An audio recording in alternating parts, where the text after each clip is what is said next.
नमस्कार, कानून की बात में आपका स्वागत है। और एक अहम मुद्दा है कि क्या शराब पीकर किसी की मौत हो जाती है तो वो बीमा यानी इंश्योरेंस पाने का अधिकारी है कि नहीं है। इस मुद्दे पर सुप्रीम कोर्ट का एक बहुत अहम और एक बहुत बड़ा फैसला आया है और सुप्रीम कोर्ट ने साफ कर दिया है कि जो शराब पीने से अगर कोई मौत होती है तो वो दुर्घटना की श्रेणी में नहीं आती है और लिहाजा अगर उस व्यक्ति का बीमा है भी, इंश्योरेंस कंपनी के पास उसका इंश्योरेंस है, बीमा है, तो वो बीमा का वो दावा नहीं कर सकता, वो इंश्योरेंस उसको नहीं मिलेगा। ये सुप्रीम कोर्ट ने साफ किया है। जस्टिस एम शांतना गोदर और जस्टिस विनीत शरण की ये पीठ का फैसला है। और मुद्दा यहाँ पर ये पहुँचा था कि 1997 का एक मामला था जिसमें हिमाचल प्रदेश में शिमला में रहने वाले एक व्यक्ति जो सरकारी कर्मचारी था, वन विभाग जो राज्य का था उसमें चौकीदार था, उसकी 1997 में अक्टूबर के महीने में रात के वक्त मौत हो गई थी।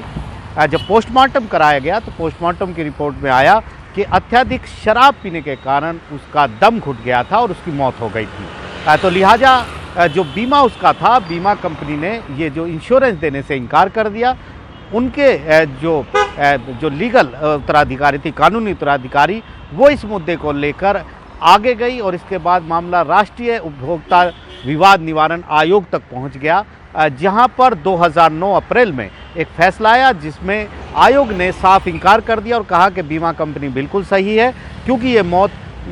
शराब पीने से हुई है, कोई दुर्घटना नहीं है, इसलिए बीमा कंपनी जो है वो किसी भी तरह का इंश्योरेंस की राशि देने की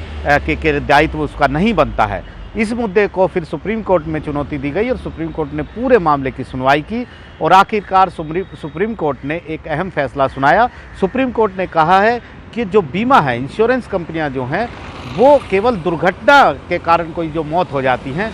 उनके लिए उनका दायित्व बनता है कि वो बीमा राशि जो बीमित व्यक्ति है उसको मुहैया कराए। लेकिन यहाँ पर ये साफ हो चुका है जो व्यक्ति था जिसका एक केस यहाँ पर आया था, जिसके लिए बीमा की राशि मांगी जा रही थी, इंश्योरेंस क्लेम किया जा रहा था, वो व्यक्ति की जो है वो शराब पीने के कारण, अत्यधिक शराब उसने पी जिसके कारण उसका दम घुट गया, जैसे कि पोस्टमार्टम रिपोर्ट में भी बताया गया, उसके कारण उसकी मौत हुई थी। और ये जो है शराब से के कारण जो मौत होती है वो दुर्घटना की श्रेणी में कतई नहीं आती है, यानी उसे कोई दुर्घटना करार नहीं दिया जा सकता है। सुप्रीम कोर्ट ने यह भी कहा है कि जो बीमा कंपनियां हैं उनका जो सांविधिक दायित्व है वो सिर्फ दुर्घटना के मामले में बनता है कि यदि किसी व्यक्ति की कोई दुर्घटना में मौत हो जाती है, दुर्घटना में उसे चोट लग जाती है, दुर्घटना में वो घायल हो जाता है, तो इंश्योरेंस कंपनियां लायबल होती हैं, उनकी जिम्मेदारी बनती है, उनकी जवाबदेही बनती है, उनका दायित्व बनता है कि वो ऐसे व्यक्ति को, जो बीमित व्यक्ति है, उसको बीमे की राशि उपलब्ध कराएं। लेकिन यहाँ पर जो मामला है